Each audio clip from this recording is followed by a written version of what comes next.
Hi friends, బాగున్నారా? ఈరోజు వచ్చేసి వంకాయ టమాటా చేస్తున్నాను. ఇది వెరైటీగా అండి. ముందుగా వంకాయలు సన్నగా కట్ చేసుకొని డీప్ ఫ్రై చేసుకోవాలి. డీప్ ఫ్రై అంటే బాగా డీప్ ఫ్రై ఏం కాదు, అట్లా దోరగా వేయించుకోవాలి. సింపుల్ రెసిపీ అండి, బాగుంటుంది. ఒకసారి ఇలా కూడా ట్రై చేసి చూద్దాము. వంకాయ టమాటా అంటే రొటీన్ కాకుండా ఏదో ఒక వెరైటీ లాగా ట్రై చేసి చూద్దాము. బాగుందండి కర్రీ మాత్రం. వంకాయలన్నీ వట్టిగానే ఉప్పు ఏం వేయకుండానే వేయించుకోవాలి.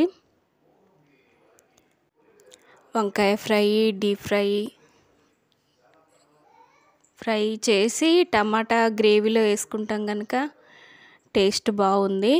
నువ్వుల పొడి ఇట్లా ఏం వేయకుండా మసాలా వంకాయ అన్నట్టు ఇదొక వెరైటీ మసాలా వంకాయ కర్రీ. ఇది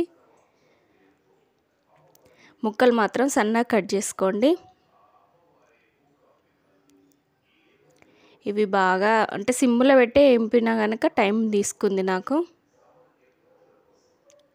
ఏదైనా హై ఫ్లేమ్లో పెడితే టేస్ట్ రాదండి, సిమ్లో పెట్టి చేస్తేనే టేస్ట్ వస్తుంది.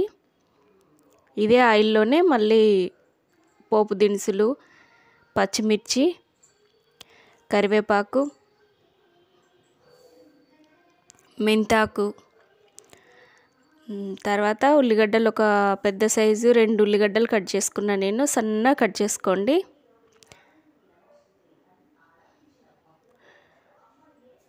బాగా గోలనివ్వాలి.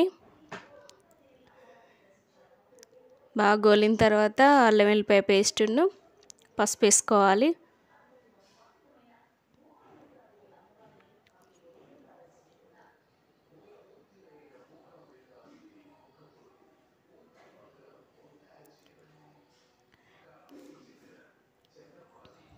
టమాటా ప్యూరీ బాగా మెత్తగా కాకుండా కొంచెం కచ్చపచ్చగానే చేసుకోండి. టమాటాలు సన్నగా కూడా కట్ చేసుకున్నా బాగుంటాయి, కానీ ప్యూరీ వేస్తే బాగుంటుందని ఇట్లా వేసిన నేను.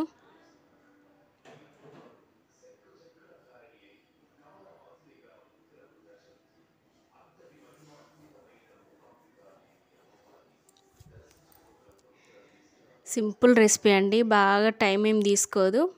మనం కర్రీ వండిన టైంలోనే ఈ కర్రీ కూడా చేసుకోవచ్చు. నూనె పైకి తేలేదాకా టమాటా ప్యూరీని మధ్య మధ్యలో కలుపుతూ ఉండండి. రుచికి సరిపడా ఉప్పు, కారం ఈ ప్యూరీలోనే నూనె పైకి తేలిన తర్వాత ప్యూరీలోనే వేసుకోవాలి. నేను కొంచెం గరం మసాలా కూడా వేసుకున్నా నేను.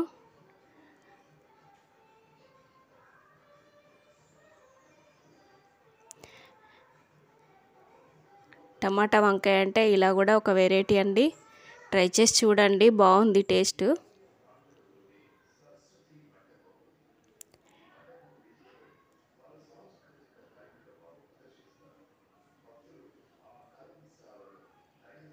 మగ్గిపోయిందండి. ఇప్పుడు మనం వేపుకున్న ముక్కలన్నీ ఇందులో వేసి మూత పెట్టుకోవడమే.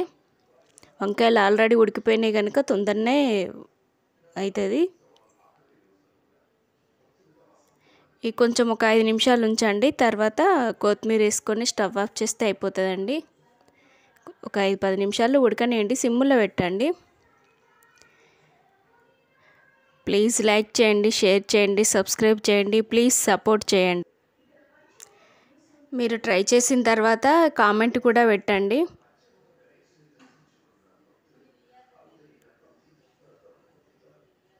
రెడీ అయిందండి కర్రీ.